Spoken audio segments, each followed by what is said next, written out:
Okay, it's New Belt Day Part 2. Uh, I got in two championship belts in from Muhammad Usman, who is my preferred belt maker. I have gotten several belts from him. All of them have been beautiful, never had a problem with him. This one, he was having a Cyber Monday sale, uh, and I got a great sale price on this one. Uh, this one, he said, was a little more difficult to make because of the amount of plates that it needed. And this has been one that I've kind of been wanting for a while, and I finally decided to pull the trigger on. Because eventually I would like to get every title, every belt in uh, that the WWE has ever used. And unfortunately, that means that ugly, hideous spinner, that toy. And I know some of you are out there screaming at me, the spinner's the best thing ever. John Cena for life and all that. And to those of you who say that, I say, I'm glad you think that way. Because I didn't grow up in that era. I grew up with the Macho Man Randy Savage. I grew up with Hulk Hogan. I grew up with the Ultimate Warrior. I grew up with the Hogan 86. I grew up with the Winged Eagle. So those are my belts. If you grew up with the toy, with the spinner, and you think that's the greatest belt ever, if you think that having your championship saying champ on the front of it and it spins, then you know what? Good for you. I'm happy for you. I truly am. And if you like having a great big W, um, you know, instead of a beautiful looking gold belt like Ric Flair used to tote around the NWA, well, watch some classic wrestling, guys. Watch some classic wrestling when people wrestled and didn't do gymnastics. I'm showing my age. I'm showing my age. I admit that. So let's look at this classic. Oh, it's a biggie. No, not Big E. No, not Big E. He's not in the box. No, and oh, and I can tell you right now, it's already better made than the original. This here's the big green. Debuted towards the end of Bob Backlund's reign.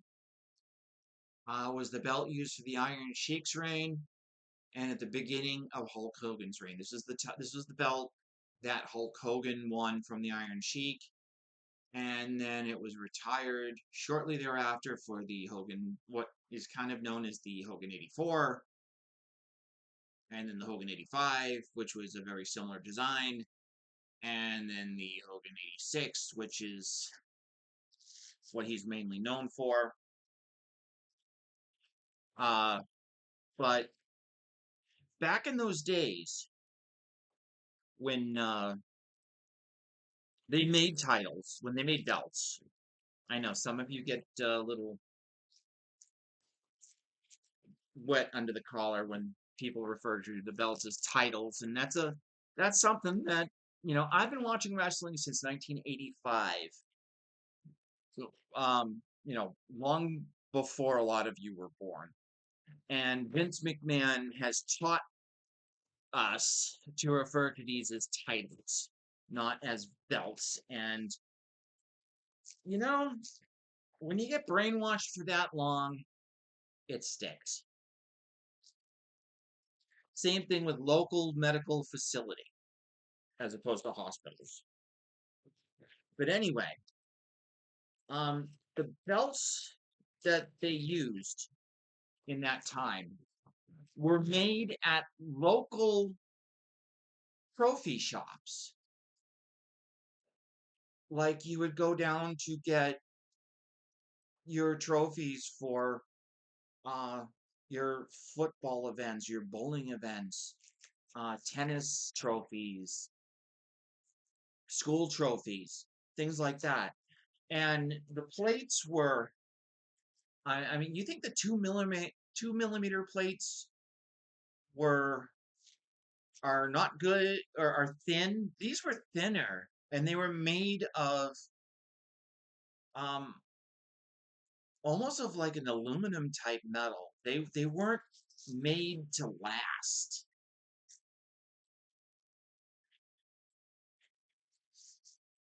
And the rumor is that when Hulk Hogan was given his next belt, this got thrown in the garbage of the arena. Literally thrown right in the trash. I cannot confirm that. All right, you ready? Here is the big green.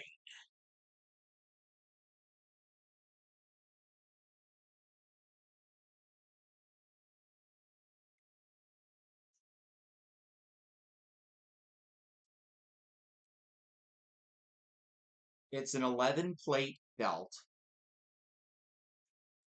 made on a wide green strap.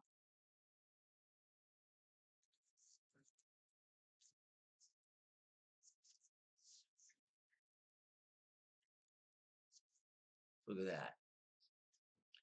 I can already tell you it's thicker than the original, put together better than the original. It's definitely sturdier.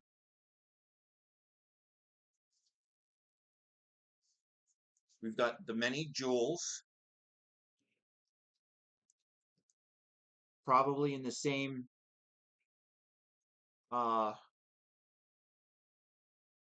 now there is one difference here that makes it slightly less accurate than the original belt. And that's this plate right here. Hulk Hogan was not put on this plate. Or if he was, it certainly didn't have the date he lost the title. It was certainly not on there when this was constructed and retired. So that makes this slightly inaccurate, but I'll let that go. People who know me know that I can't stand inaccuracies, which is why I cannot get a classic belt from WWE shop because the Winged Eagle never was WWE. The Big Eagle was never WWE. So that's just me. That's my Asperger's. All right, let's put it through the snap test. And thank you, Stephen Hammer, for this test. This is a great test he came up with. All right, as the ice falls in the ice machine.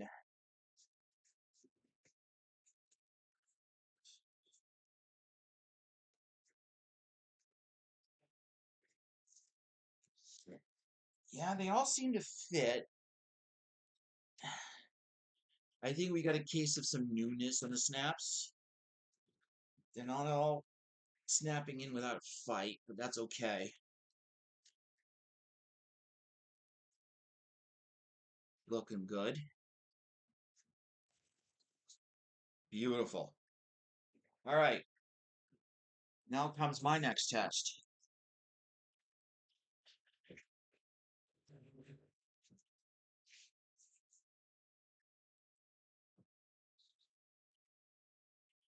Look at the size of this strap.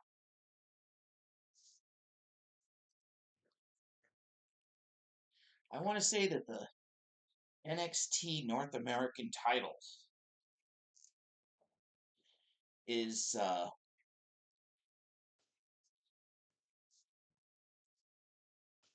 this has this kind of a strap.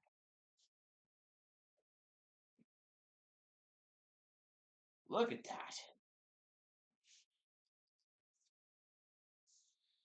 Certainly for its time, one of the bigger championships.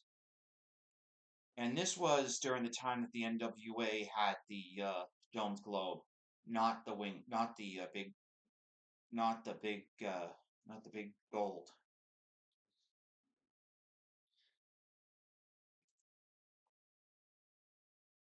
So the storyline was that after losing the title to Bob Backlund and losing a subsequent uh, rematch, superstar Billy Graham got upset and smashed the WWWF Championship from Bob Backlund, which, if you were to get a Fandu one, which are beautiful, is far more sturdy than what they had in 1970, whatever.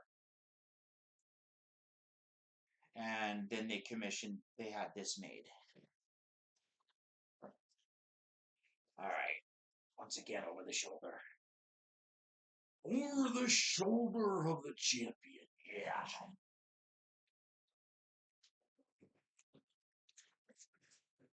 All right. So again, Muhammad Usman, beautiful job. Beautiful, beautiful job. Gives you good quality at a good price. Highly recommend. He gets a new ooh yeah from me. I want to thank you for watching this. Again, if you want to go pro level review of the plates, let me know in the comments below. Give a thumbs up. This is my vlog channel. My main channel is New England Graveyard. If you want to, New England has a lot of history, and a lot of famous people are buried here. If you want to learn about their stories, I'll put a link in the description below. I'd love to have you check us out. Maybe subscribe. Maybe subscribe here. You never know. Don't post as much here, but love to have you. And I'll see you all in the next video, whenever that may be. Until then, have a good one.